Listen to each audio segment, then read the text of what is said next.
Ahead. Yeah, more ahead.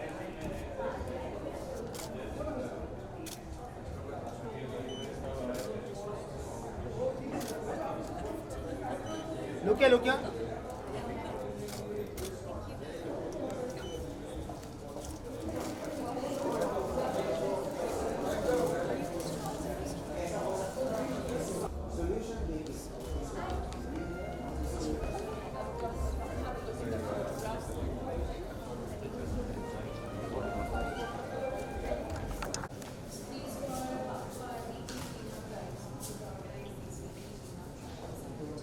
Sir. One of the key thoughts for the cleanup drive was not that every week we were cleaning up the beaches, but one of the main pillars was awareness drive to make people and the youth aware. This was a plastic waste recycling machine that we installed. So these are a few pictures of the cleanup drive. We also had Varun that day on board in Monday. This is our entire team. We also had arranged a shore walk, a competition with photographers.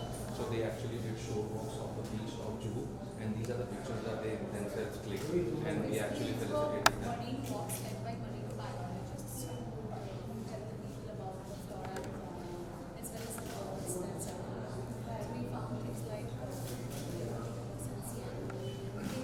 was a competition. This is a sand we had organized a sand art making competition as well. I guess. You participated yourself, that's yes. Lots of times. Lots of times, amazing. This is the entire gang. Where's Shailesh? Shailesh is there. They are the ones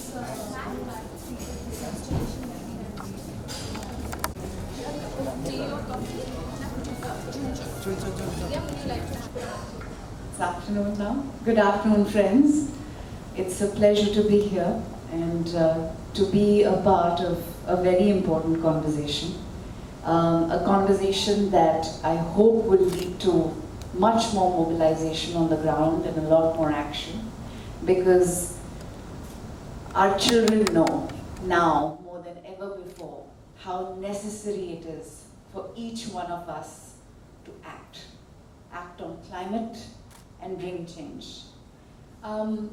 Thank you for this initiative to save our beaches. I think every action is going to propel more action, and every one of us that works together to build this partnership is going to fuel and obviously contribute to the change that we so desperately need.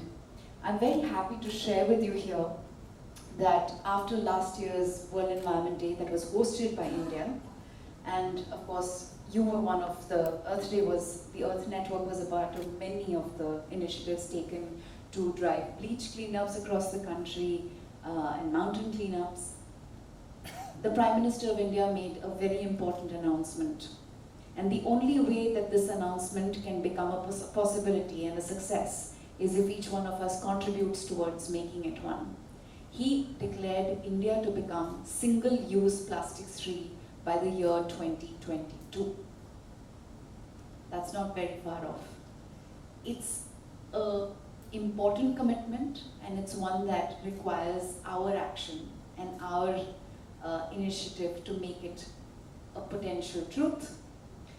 I'm going to quickly illustrate a few examples here that I have used when we do workshops with children. Unfortunately, none of my introductions, and they were very kind introductions, each one of them, thank you for being so generous. Nobody happened to mention that I'm a director, a member of the board of the Sanctuary Nature Foundation, and my personal hero is Bittu Sehgal. Much of what I have learnt and I continue to learn is from his dedication, his perseverance, and his lifetime of commitment to the cause of the environment. He said something to me one day that I will never forget, and I'm sharing it here because I know that each one of us espouses this understanding through our action. But we're talking a lot about nationalism in our country right now and the need for identity. A lot is being said about how Indians have lost their identity, and we're building identity through nationalism and the idea of patriotism. Bittu once said to me that environmentalism is patriotism in action. It is perhaps one of the most important things I've ever learned in my life. We've heard time and time again that this beautiful blue dot in our galaxy is our only home.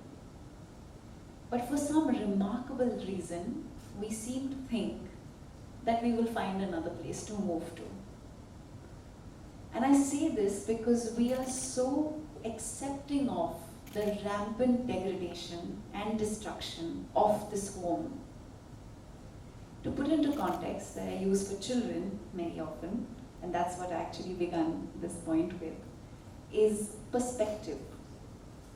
If each of us can understand quite simply that our address, our identity must begin with our understanding that we are first citizens of this planet.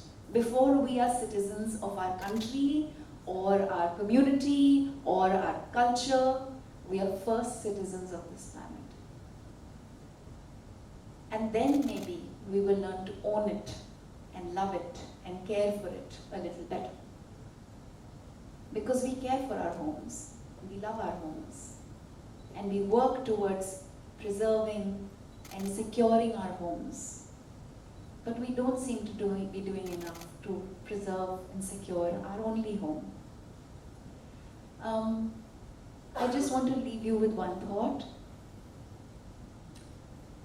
Everything that we use and throw, let us start thinking of where it's coming from and where it's going to go.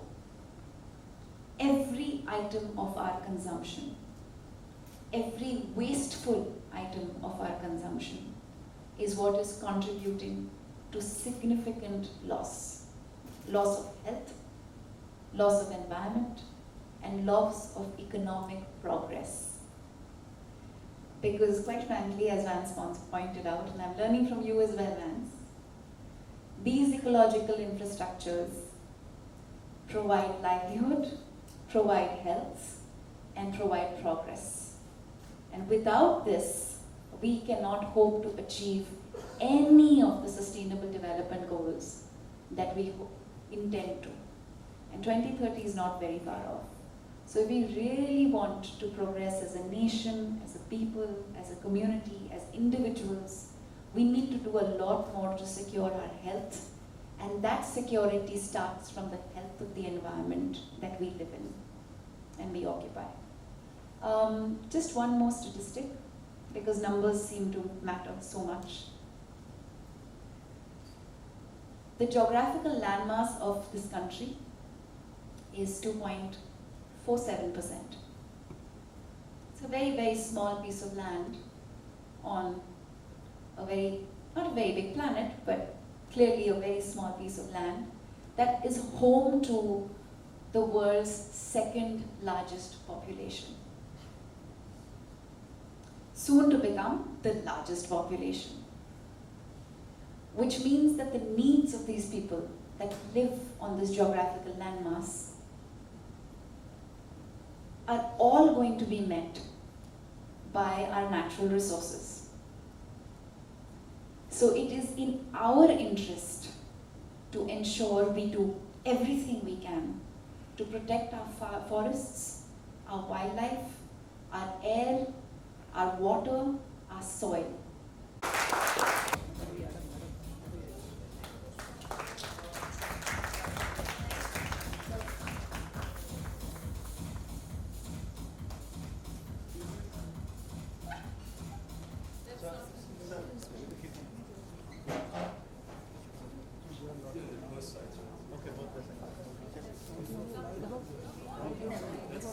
Please join चलो पीछे चलो थोड़ा थोड़ा पीछे चलो थोड़ा और